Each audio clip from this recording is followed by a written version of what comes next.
تو اللہ کے نبی بھی خاموش ہو گئے، آپ نے کوئی جواب نہیں دیا۔ ہر بات کا جواب نہیں دینا چاہیے۔ بعض اوقات کوئی بات آدمی کو معلوم نہیں ہوتی ہے، بغیر دلیل کے آدمی بولنا شروع کر دیتا، ایسا نہیں کرنا چاہیے، خاموش ہو گئے۔ دوسری روایت میں آتا ہے کہ اور بھی صحابہ کرام حاضر ہوئے اور ان سب نے اسی طرح کا سوال کیا کہ یا رسول اللہ، جنت میں آپ کے درجے اعلیٰ ہوں گے اور ہم وہاں نہیں پہنچ سکیں گے، تو آپ کے بغیر جنت میں مزہ کیسے آئے گا؟ تو جبریل امین آ گئے، اور وہ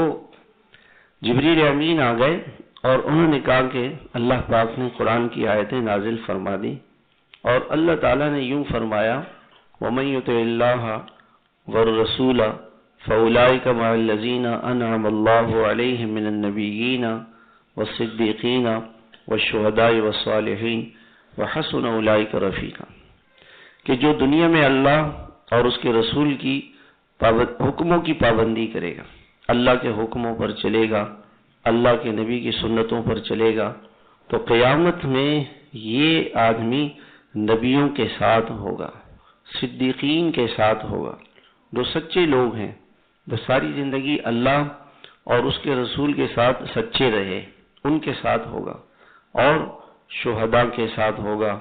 اللہ کے نیک بندوں کے ساتھ ہوگا۔ وہ کتنا اچھا ساتھ ہے، کتنا اچھا پڑوس ہے۔ اس کا مطلب یہ ہے کہ دنیا میں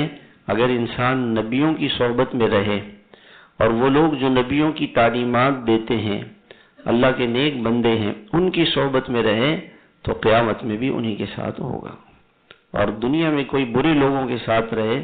تو آخرت میں بھی انہی کے ساتھ ہوگا۔ تو آپ صلی اللہ علیہ وسلم نے جب یہ فرمایا